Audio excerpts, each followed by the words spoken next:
तो चलिए बिना किसी देरी के आज की इस दिलचस्प चर्चा को शुरू करते हैं।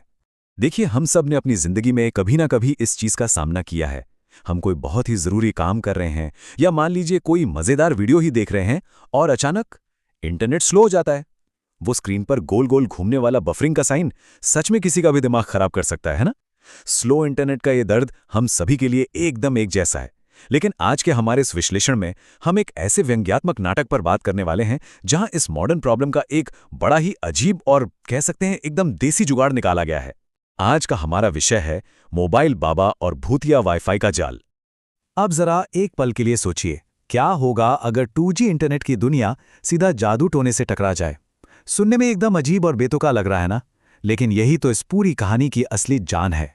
एक तरफ है हमारी आज की डिजिटल तकनीक जो पूरी तरह से डेटा और सिग्नल पर चलती है, और दूसरी तरफ है ठेठ ग्रामीण अंधविश्वास। इन दोनों का ये जो अजीबोगरीब कॉम्बिनेशन है ना, ये इस पूरी कहानी को बहुत ही मनोरंजक बना देता है। तो आइए देखते हैं कि पूरा बेतुकापन आखिर कैसे एक शानदार कॉमेडी में बदल जाता है। किसी भी मजेदार कहानी की तरह यहाँ भी सारा जादू इसके किरदारों में ही है। तो चलिए जल्दी से अपने इन अतरंगी किरदारों से मिल लेते हैं। सबसे पहले है पप्पू, जो गांव का एकदम सीधा साधा भोला लड़का है। फिर आता है उसका दोस्त गप्पू, जिसे लगता है कि वो दुनिया का सबसे स्मार्ट इंसान है। इसके बाद एंट्री होती है हमारे मुख्य विलन, या कहें तो कॉमेडियन की, मोबाइल बाबा, जो एक नंबर के सनकी और ढोंगी गुरु हैं।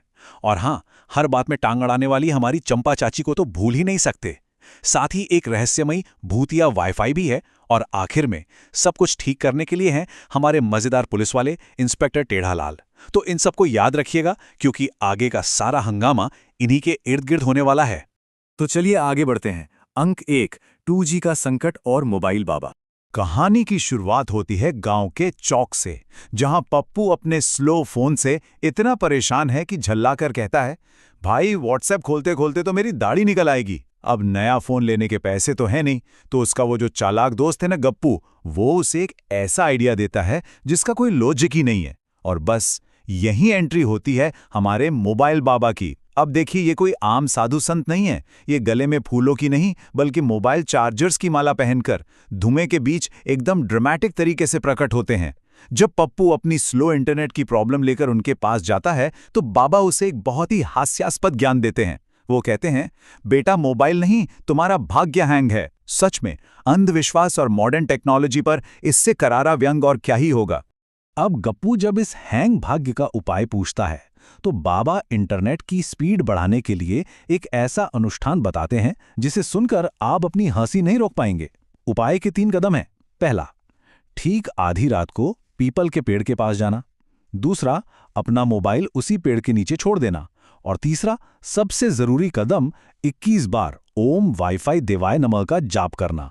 जब पप्पू बड़ी मासूमियत से पूछता है कि क्या इससे सच में नेटवर्क आएगा, तो बाबा पूरे कॉन्फिडेंस से कहते हैं कि इंटरनेट इतना तेज चलेगा कि पड़ोसी का कनेक्शन भी पकड़ लेगा।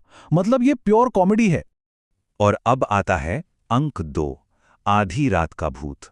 अब सीन कुछ ऐसा है कि आधी रात का समय है, सामने पुराना पीपल का पेड़ है और दोनों दोस्त डरते कांपते बाबा का वो अनुष्ठान पूरा कर रहे हैं। तभी अचानक उस सन्नाटे को चीरते हुए एक बहुत ही खौफनाक गूंजती हुई आवाज आती है, पासवर्ड बताओ। जरा इमेजिन कीजिए, आधी रात को एक डरावने पेड़ के नीचे भूत किसी से उसकी जान नहीं मांग रहा, बल्कि इंटरनेट का पासवर्ड मांग रहा है।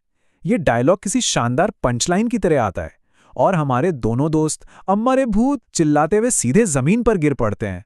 हॉरर और कॉमेडी का क्या बेहतरीन मिक्सचर है ये। खैर, यहाँ सबसे दिलचस्प बात यह है कि ये भूत है कौन। ये कोई पुरानी भटकती आत्मा नहीं है। ये भूत खुद अपनी बड़ी ही अजीब सी बैक स्टोरी बताता है। वो कहता है कि वो गांव का बेचारा वाईफाई कनेक्शन है। जी हाँ, गांव का हर इंसान उसे फ्री में यूज करता था, बिना पैसे दिए।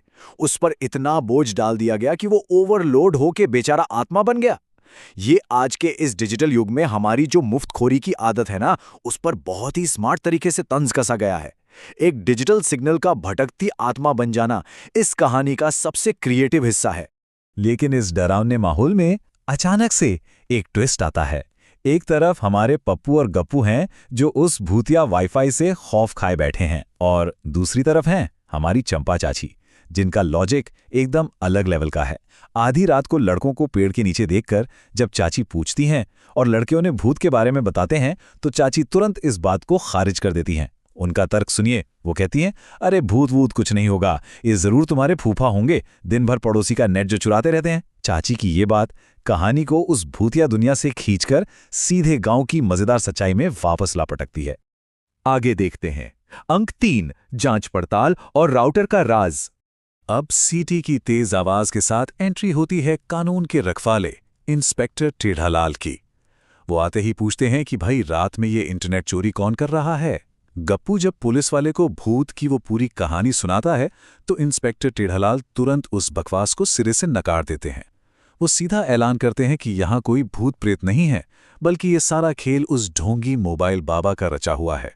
और बस इसी के साथ पूरी टीम सच्चाई का पता लगाने के लिए बाबा के आश्रम की तरफ निकल पड़ती है, जहां एक बहुत बड़ा सरप्राइज उनका इंतजार कर रहा था।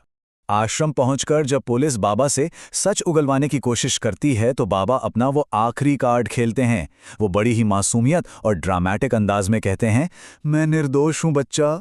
ये वो क्लासिक मोमेंट है जहां अपराधी खुद को बचाने की पूरी कोशिश करता है, ये जताने के लिए कि वो तो बस एक सीधा साधा तपस्वी है। लेकिन इस बार बाबा का अपना भाग्य सच में हैंग होने वाला था। और तभी फाइनली पर्दाफाश होता है। अचानक बिना किसी वार्निंग के बाबा के पीछे से 1-2 नहीं बल्कि पूरे 15 वाईफाई राउटर्स धड़ाम से जमीन पर गिर जाते हैं। 15 राउटर। ये इस बात का एकदम पक्का सबूत था कि बाबा का वो सारा आध्यात्मिक ज्ञान सिर्फ और सिर्फ एक स्कैम था। ये पूरा सीन इतनी जबरदस्त फिजिकल कॉमेडी क्रिएट करता है कि आप हंस हंसकर लोटपोट हो जाएंगे। तो यहां आकर कहानी की सारी गुत्थियां सुलझ जाती हैं। उन 15 राउटर्स को देखकर हमारे मासूम पप्पू को आखिरकार समझ आ जाता है कि गांव का सारा नेटवर्क कोई भूत नहीं बल्कि खुद बाबा चुरा रहे थे। और सबसे मजेदार बात जानते हैं क्या है? चंपा चाची को भी अपनी सबसे बड़ी प्रॉब्लम का जवाब मिल जाता है। उन्हें पता चल जाता है कि आखिर उनके फेवरेट यूट्यूब वीडियो बार बार बफर क्यों कर रहे थे। ये एक ऐसा परफेक्ट क्लाइमैक्स है जो हर किरदार की परेशानी को एक ही झटके में सॉल्व कर देता है। और अब क्लाइमैक्स, बाबा की आखिरी इच्छा। बाबा की पोल खुलने के बाद इंस्पेक्टर टेढ़ालाल ऑफिशियली उन्हें गिरफ्तार करने का ऐलान करते हैं। लेकिन तभी बाबा एक आखिरी डिमांड करते हैं, लेकिन बच्चा पहले मेरा फोन चार्ज कर दो। पप्पू जब हैरानी से पूछता है कि भाई अब फोन क्यों चार्ज करना है, तो बाबा जो जवाब देते हैं ना, वो आज के सोशल मीडिया क्रेज पर एकदम सीधा तंज है। बाबा कहते हैं, जेल जाते जाते मुझे एक रील डालनी है, कैसे पकड़े गए मोबाइल बाबा, और वो भी रोने वाले इमोजी के साथ। इस बात पर सब जोर से हंस पड़ते हैं। मतलब देखिए, एक ढोंगी के लिए जेल जाने से ज्यादा जरूरी ये है कि सोशल मीडिया पर उसके व्यूज कम नहीं होने चाहिए। इस पूरी मजेदार और हास्यास्पद रोलर कोस्टर राइड के बाद कहानी का अंत गप्पू की एक बहुत ही सटीक सीख के साथ होता है। गप्पू सबकी तरफ मुड़कर कहता है, दोस्तों, फ्री का वाईफाई और नकली बाबा, इन दोनों से हमेशा दूर रहो। सच कहूं तो ये एक ऐसी लाइन है जो पूरी कहानी के मैसेज को बड़े ही मजेदार तरीके से समेट लेती है। ये हमें याद दिलाती है कि लालच, चाहे वो किसी चमत्कार का हो या फिर मुफ्त इंटरनेट का, अक्सर हमें बड़ी अजीब परेशानियों में डाल सकता है। तो चलिए आज की इस चर्चा को एक सवाल के साथ खत्म करते हैं। कभी ना खत्म होने वाली इस इंटरनेट कनेक्टिविटी की चाहत में हम लोग आज भी ऐसे कौन से आधुनिक डिजिटल माया जालों में फंस रहे हैं? देखिए, मोबाइल बाबा की ये कहानी वैसे तो एक कॉमेडी है, लेकिन ये हम सबके लिए एक आईना भी है। कहीं ऐसा तो नहीं कि हम अपनी डिजिटल लाइफ को लेकर इतने ज्यादा जुनूनी हो गए हैं कि अपना कॉमन सेंस ही पीछे छोड़ आए हैं? इस पर जरूर सोचिएगा। आज के इस विश्लेषण में हमारे साथ जुड़ने के लिए बहुत बहुत धन्यवाद। ऐसे ही सीखते रहिए और हाँ, अपना वाईफाई पासवर्ड हमेशा सुरक्षित रखिए।